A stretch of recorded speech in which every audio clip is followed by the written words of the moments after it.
Sahabat YouTuber Indonesia dan para pecinta kopi Indonesia, khususnya di Provinsi Bengkulu dan Kabupaten Rejang Lebong, dan seluruh kawan-kawan penggiat kopi dari Sabang sampai Merauke. Kami dari Bermandi Kopi mencoba mensajikan sebuah pengalaman dan ilmu kepada teman-teman pecinta kopi di Indonesia. Khususnya pada malam hari ini kami akan mencoba menceritakan bagaimana memilih sebuah biji kopi yang berkualitas prima dan berkualitas bagus, sehingga pada proses penyajian nanti baik itu di displaynya berupa roast bean ataupun menjadi packaging powder nanti menjadi nikmat. Namun sebelum menuju hal tersebut perlu kami gambarkan beberapa faktor yang akan mempengaruhi daripada kualitas biji kopi ataupun green bean yang berkualitas. Pertama adalah pada sistem manajemen shelternya. Yang kedua adalah terkait dengan red cherry tersebut, apakah kita memetiknya pelangi ataukah merah. Hal ini akan mempengaruhi dari sebuah hasil proses pasca panen untuk membentuk industri hilir perkopian di Indonesia. Namun perihal khususnya bagi kami di branding Bermandi Kopi, sebelum menuju dan sampai kepada format yang akan kami sampaikan, perlu kami ceritakan sedikit pengalaman bahwa pada tahun 2019 yang lalu kita meraih medali gold di Afifi Avaris. Alhamdulillah, dengan medali gold Festival Kopi Internasional Afifi Avaris ini menjadikan parameter dan poin penting bagi kami, khususnya di Bermani dan lebih khususnya juga kopi Indonesia dan Provinsi Bengkulu dan Rejang Lebong.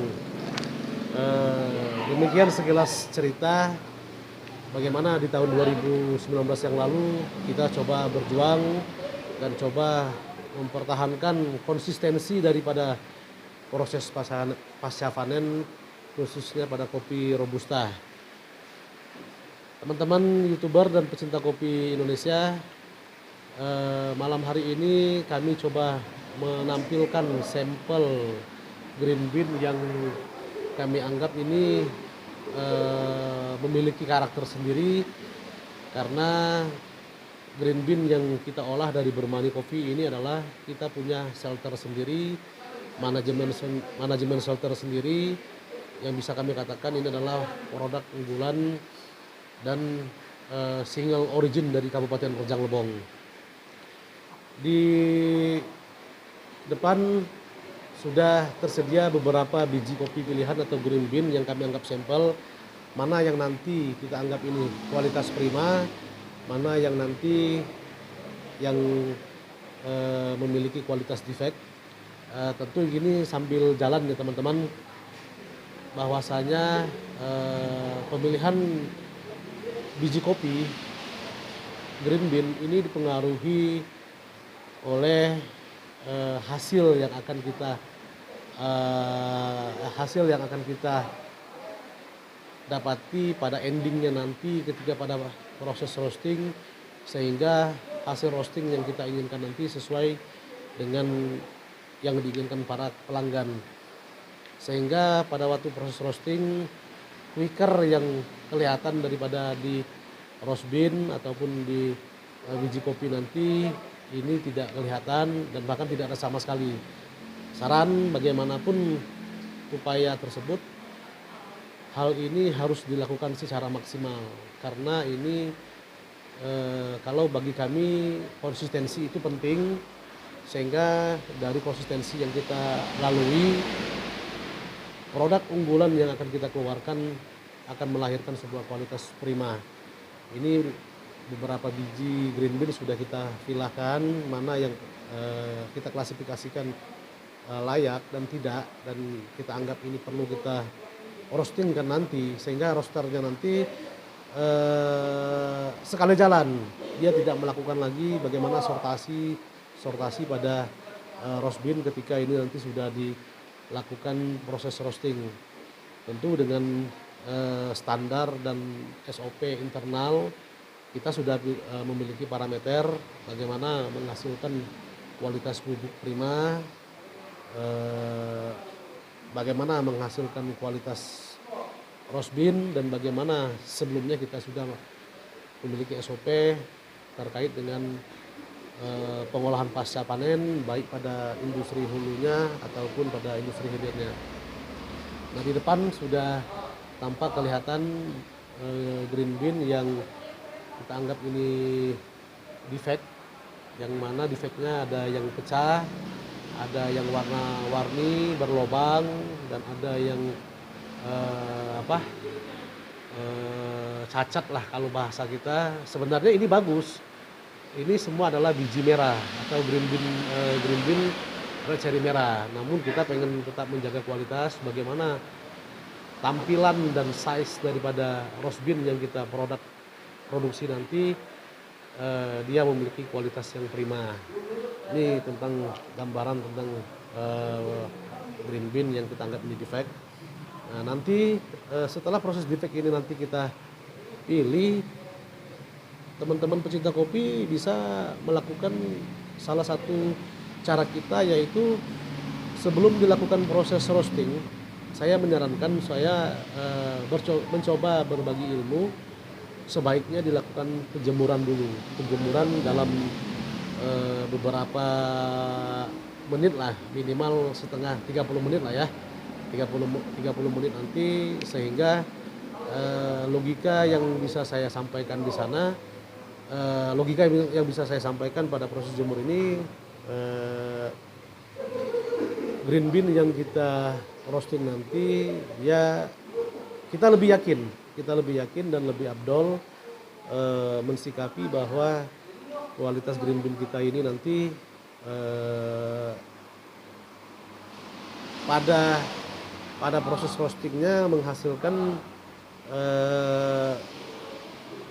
roast bean yang betul-betul prima dan betul-betul istimewa lah kalau bahasa kita itu kan. Nah, kebetulan yang di depan teman-teman ini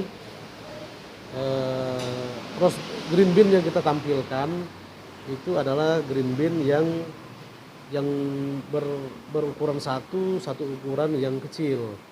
Nah, nanti dengan proses setelah proses penjemuran kita lakukan beberapa menit, proses roasting pun sudah kita lakukan, saya yakin dan saya optimis teman-teman pasti akan melakukan nanti perbandingan perbedaannya. Mungkin selama ini mungkin roast bean, green bean langsung proses sortasi ataupun seperti apa di gudang langsung di roasting. Coba nanti dilakukan perbandingan, ketika mau proses roasting coba dilakukan upaya penjemuran lebih kurang minimal setengah jam.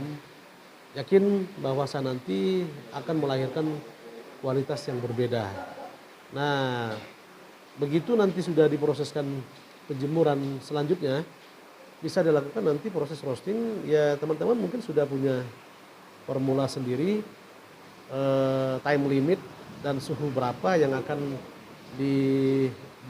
dimainkan ketika mesin nanti sudah menyala. Kalau saya tidak menggunakan istilah second crack ya, saya tetap berpedoman parameternya itu adalah ketika kita merosting nanti, parameternya itu adalah suhu, waktu, dan logika. Artinya kalau nanti suhunya teman-teman konsistensi dan waktunya pun konsistensi, logika itulah yang akan menjawab daripada objek yang sudah kita roasting. Nah, di sini sudah kita filakan mana yang terkait green bean yang berkategori istimewa, bagus, dan mana green bean yang kita anggap di sini berkategori defect ya.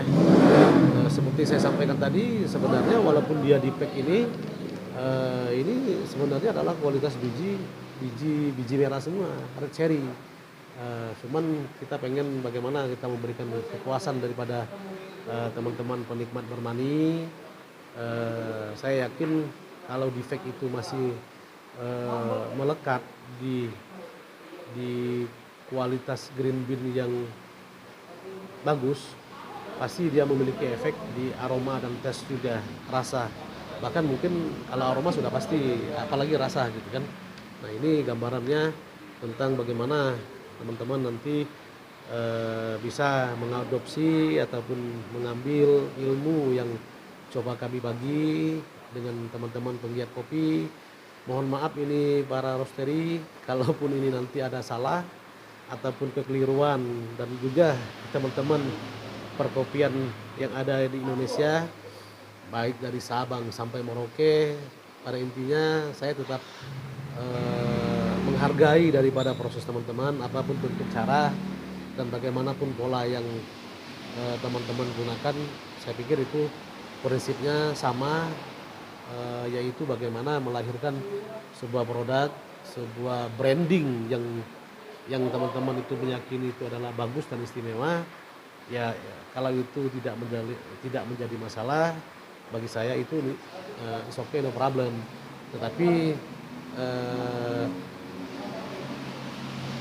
tutorial yang saya coba ceritakan pada malam hari ini mencoba berbagi ilmu dengan teman-teman roastery. Semoga apa yang menjadi pengalaman, apa yang menjadi cerita dan fakta yang ada dimiliki oleh Bermani Coffee ini, hal ini bisa teman-teman beranggapan bahwasanya ilmu yang kami bagi ini bisa memberikan manfaat bagi orang banyak, khususnya teman-teman pecinta kopi Indonesia.